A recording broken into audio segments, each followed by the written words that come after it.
Between two groups of people who want to make inconsistent kinds of worlds, I see no remedy but force. Oliver Wendell Holmes.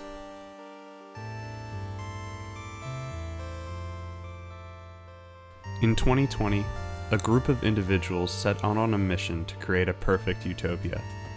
A land of dreams where the soil itself is a canvas for creativity. A land of abundance where no man stands above the rest. But in a world where resources are scarce and ideals differ, conflict is sure to follow. This is a story of power, a story of struggle, betrayal, drama, but most importantly, a story of humanity. This is Soft Serve Plays Minecraft.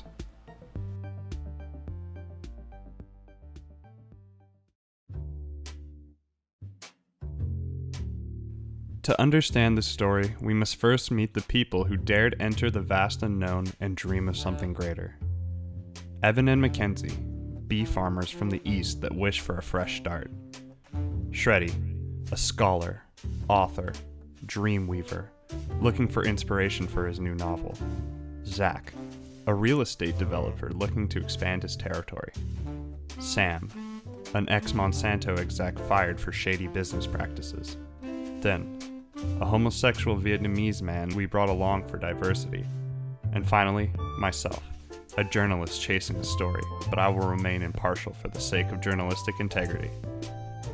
Zach and Shreddy both decide to set up in the village at the center of the city. Zach to be closer to the prime real estate clientele, and Shreddy to be in the thick of the story. Mackenzie and Evan take post in the south, where the climate suits their needs. I claim the boreal forest to the north, Sam the grasslands to the east, and Thin is playing too, I guess. Our story starts off simple enough, with parties dividing to claim territories, gather resources, and make their start. However, it wasn't long before a clear superpower arose. Using techniques developed in his past at Monsanto, Sam was quickly able to produce vast quantities of food. Without the worry of where his next meal would come from, he was able to focus all of his attention on gathering massive amounts of precious metals, and from there, he quickly accrued a small fortune. With an ever-growing wage gap and no way to lash out against the 1% for fear of excessive retribution, the working class began to take out their anger on one another. Signs of vandalism such as this one started to pop up at the homes of the working class. The sign reads, "If you break this sign, you gay," and the one next to it reads, "If you don't break that sign, you like dick and balls," thus giving the reader no option but to admit some form of homosexual intent. And with living conditions in lower income neighborhoods becoming nigh unbearable, there began to be whispers of rebellion. The first act of non-compliance was a small but significant catalyst for the events that followed. An anonymous artist trespassed on Sam's territory and dug a 5x5 hole straight to bedrock, and next to it planted a sign only decorated with the word thanks. It's assumed that this act was a statement to suggest that even his dirt was more valuable than that of the lower class, but regardless of meaning, it showed that Sam was not invincible. The next rebellious act seems to have been committed by animal rights activists.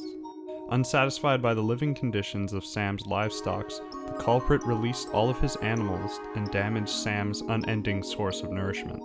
The culprit then placed a chest at each working class home and filled it with the remains of the animals accompanied by a book. The book reads, "Who knew revolution could taste so good?" Sam was quick to show his rage by bringing the discussion to the city's message boards, attaching this image of the crime scene.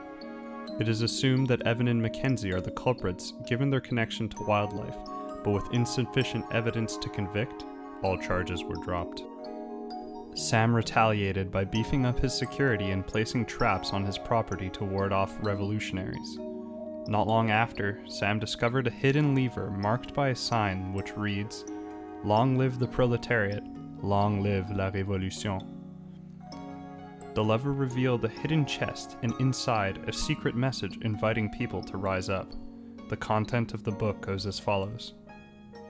"Be not slaves to the 1%, my people. The middle class will rise up.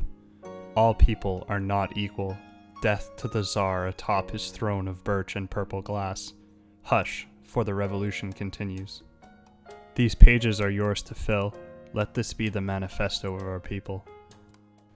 Sam confiscated the book, adding his own message to any who dare oppose him. The all-knowing eye sees all.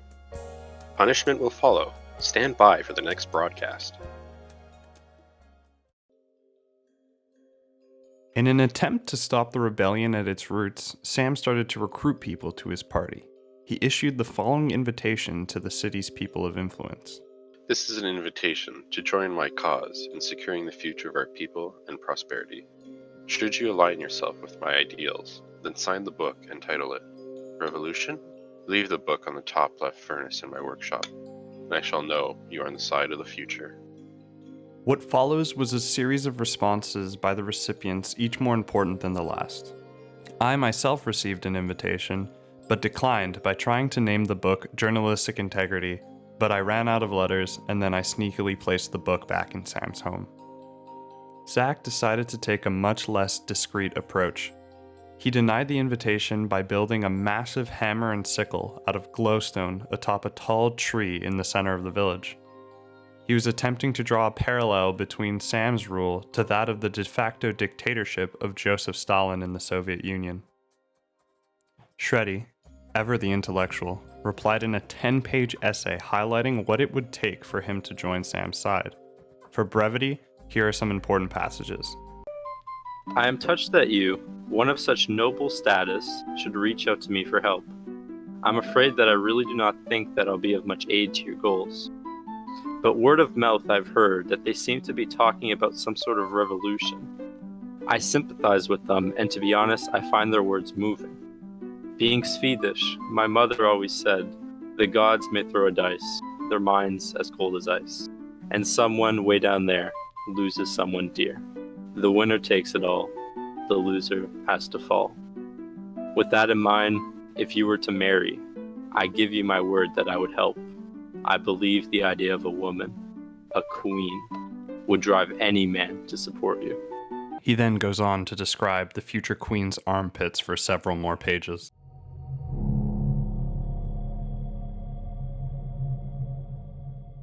All out of options and running low on allies, Sam begins to issue a wide variety of threats. His more obvious include this series of images taken outside the homes of suspected revolutionaries, where he flexes his connections with the mobs. He also issues more subtle threats, such as this one against my adorable pet fox. The next day, I found this display at my home. I swear to God, if someone f***ing touches my fox,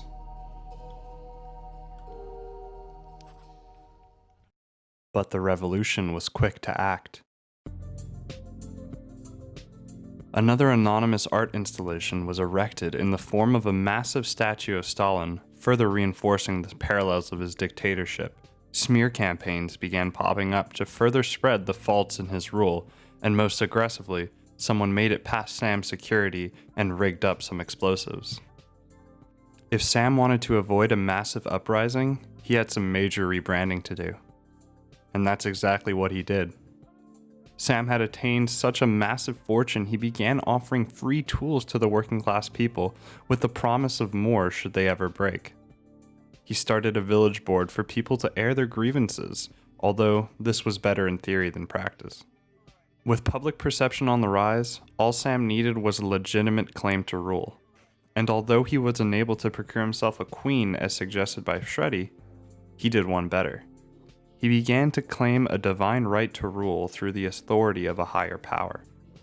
Can you talk a little bit about your divine rule? Wait, hold Nothing's up. happening here, don't worry about it. There's a higher power telling Is me what to do. Can you speak of this higher power at all? Well, I mean, so far the higher power has told me that in order to ensure the future and prosperity of our people, we need to defeat the Ender Dragon. We need to go to the end. With this higher power at his back, he posted this message calling for a town meeting for an upcoming big announcement.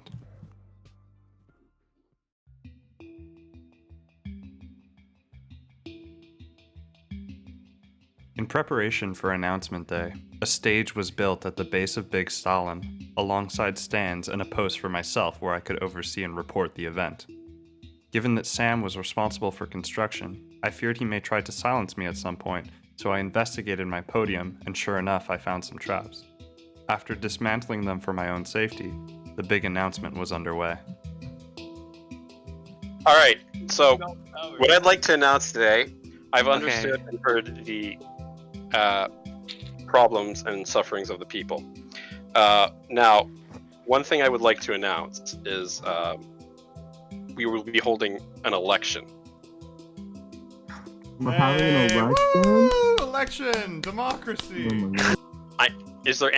Is there any other candidate who's willing to run for power? Sin. Okay, I'm going to run for power. I am.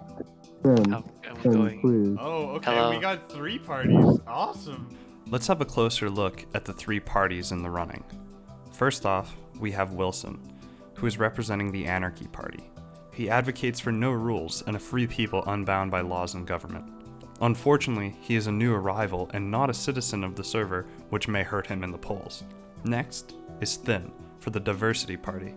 His platform is all about being loving and having fun, but that's kind of boring, so I'm just gonna skip it. Finally, Sam, the current dictator of the server, claiming to have such overwhelming power due to divine support. Definitely a divisive ruler, and yet the current favorite to win. Let's have a closer look at their platforms. Alright, my name is Wilson Tali. I'm Hi, an Wilson. alcoholic. I'm running for president. Wait, is it called prime minister or president? He doesn't even know what the political system is. Yeah. Currently, as your current ruling monarch, I would like to say, Instead of Sam using his rules and stuff for us to control the server, I plan on making an anarchy server with no rules and everyone for themselves.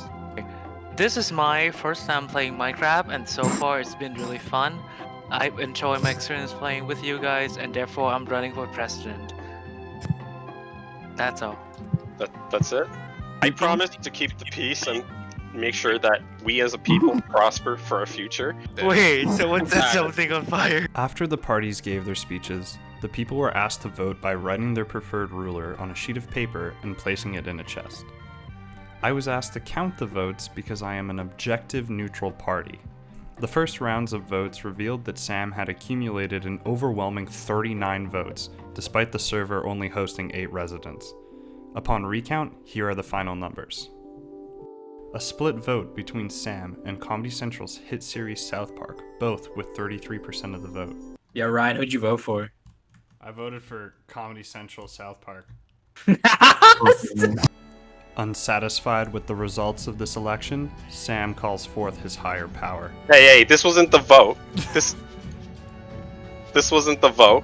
There's 2 votes for me. Somebody's rigging the votes. I didn't Turn make the election votes out. results I called for. This I'm gonna have to South call my higher power To here. this- I called down the higher power. I'm scared now. Guys, this is not funny. Oh Oh my god, there's lightning! Summon Zombie Pig. Wait, God. these pigs they turned into... Oh no! Yo, all I'm saying, Guys, this is not... I was a good. Okay, this is political not what I revolution. signed up for. The higher power starts attacking civilians and summons the Wither, but at our lowest point, an unlikely hero arises. Sam is exploding Holy with shit. energy. Sam is actually like the main character right now. I don't know where it went. It's over here, Sam. Oh wait, where? It's on this mountain over here. Like this is gonna be fucking fine. You know, I don't have to deal with I that. was murdered. Oh my god, Sam died? Sam died. Seeing an opportunity that any anarchist only dreams of, Wilson dives for Sam's remains, stealing all of his powerful gear. And then disconnects